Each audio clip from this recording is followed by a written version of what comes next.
Hi triathletes, welcome back to another session with TriathlontesSA. Today we'll be looking at how you can do a bike fit in the comfort of your own home.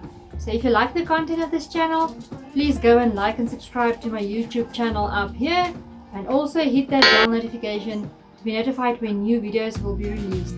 So stay tuned as I share my bike fitting tips with you guys.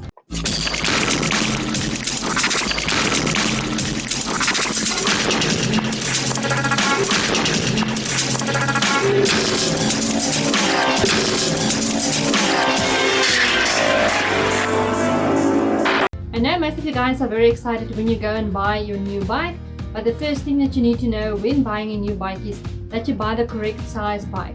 So please check out the sizing chart to make sure that you buy the correct bike before you go for a bike fit. Very important as well, after you've bought the correct bike size, you need to set up that bike to your specific shortcomings, and the way we do that is by doing a correct bike fit. Now the best way to get a bike fit is to go to a professional and to get a professional bike fit. I would also suggest that you do a bike fit regularly, at least once a year or once every 18 months, as your body would adjust and your flexibility would also change. So going for a bike fit every 12 to 18 months will ensure that your bike setup is correct for your body as well as your shortcomings and where you're not that flexible. So today I'll be sharing with you guys the 6 steps that you can use when doing your bike fit at home. It will not be 100% correct, but it will be much better than just hopping on your bike after you've bought it and go out for a training ride. Usually you'll see that the longer the ride gets, the more important the bike setup and the bike fit would be, because your body would be in that specific position for a longer amount of time, and that's why it's important to get your bike fit as close as possible to your body. The first step that I would suggest regarding your bike setup would be to get your correct cleat position. Now for that we want the ball of our foot to be across the cleat, as that will give us the most power and also weight distribution across our pedals. So how would you know if your cleat is at the correct position? First off, if you get onto your bike with your shoes, you would more or less feel where the cleat is on your shoe. So make sure that the cleat is over the ball of your foot, and that will help you put the cleat at the bottom of your shoe. The next important thing to note when you attach your cleat to your shoe would be your feet position, as not everyone's feet is neutral. Now the best way to figure out how your feet position should look is to just jog on the place where you're standing, and then once you've stopped, just look down at your feet and see if they are facing outward, inward or straight forward. That will tell you how you should position your cleats at the bottom of your shoe. If your feet are a bit inward, you should position your cleats a bit inward. If your feet are a bit outward, you should position your cleats a bit outward, because that is your natural gait, and if you change your natural gait, you might get some knee injury. So make sure that your cleat position is over the ball of your foot. So let's move on to the second step. That will be to determine your correct saddle height. Now for that you need to get on your bike, and the easiest way to do this is to get on your bike trainer. So make sure that your bike trainer is level before you determine your correct saddle height. Now once you're on your bike, make sure that the heel of your foot is at the bottom of your pedal, and then if your legs are straight, that would be the correct saddle height.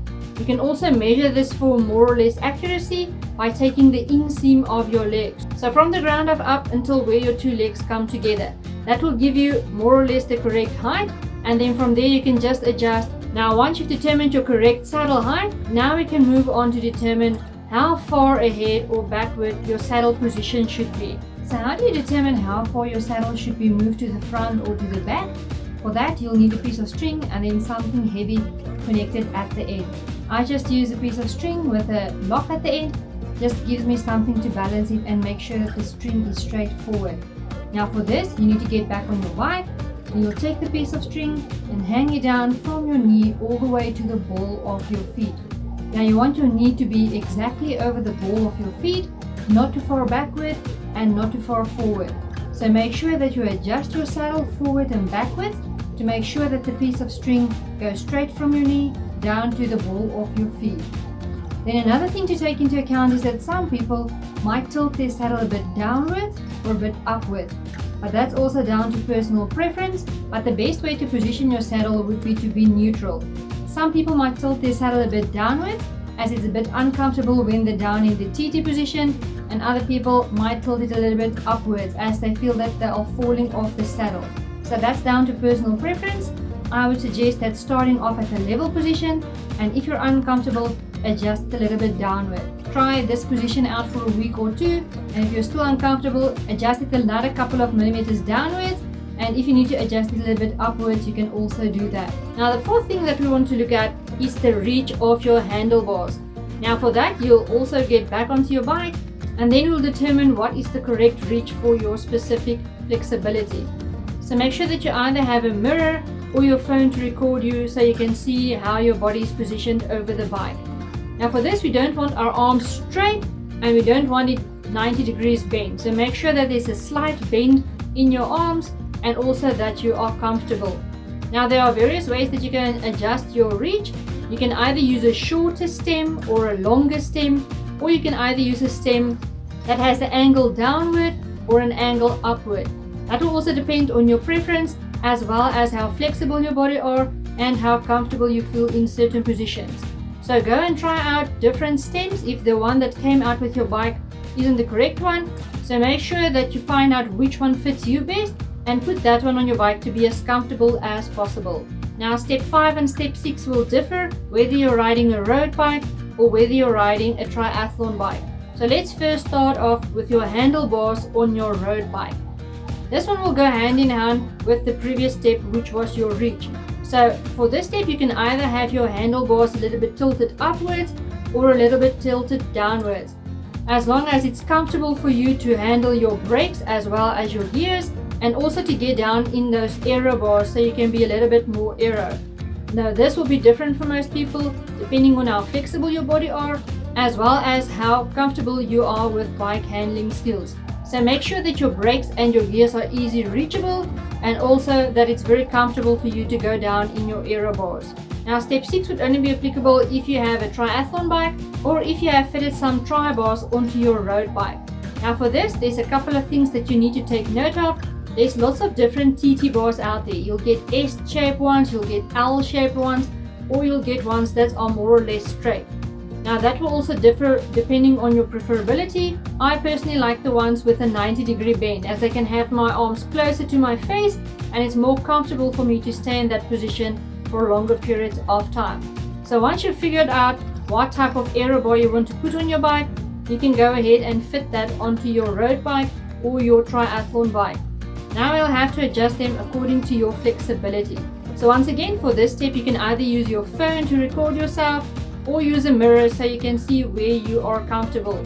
There's huge debate out there on how your arm should be on your triathlon bike. Most people say if you look at the angle from your shoulder towards your elbow, that should be in line with your fork of your bike, as that will give you a 90-degree bend between your torso as well as your arms, which would be the position where your weight distribution are even. And you do this by moving your TT bars forward or backward to get that correct arm angle. Once you've determined the correct placings of your TT bars, now you can figure out whether you want them turned inwards, turned outwards, or straight ahead. That's also down to personal preference, as some people like to ride with their hands inward, other people might like to ride with their hands straight, and other people might want them a little bit outward. That's also dependable on what you prefer. Once you've done that, the last thing that remains is setting up your arm pads. Now once again, there's also different variations of this. You can either have them a little bit elevated to the sides so you can have more pressure on the sides of your elbows to increase your power a little bit, or you can have them straight down on the arm pads. That's also down to you. There's also debate out there whether the fleshy part of your arm or your elbow should be on your arm pads. Once you figure out which one is more comfortable for you, use that position, as you would be the one riding your bike and we want you as comfortable as possible so you can stay in the aero position for as long as possible. I hope that this video has helped you guys to do your bike setup in the comfort of your own home. Once again, it's much better to go to a professional to do a bike fit, but if you cannot afford a professional or go to one now during the lockdown time, it would be best to do a bike fit as close as possible to your specific body setup and flexibility. So if you like the content of this channel, please go and like and subscribe to my YouTube channel up here. You guys are also welcome to go and check out my social sites, Facebook and Instagram on TriathlontesSA, and check out the website at www.triathlontessa.com. www.triathlontesSA.com.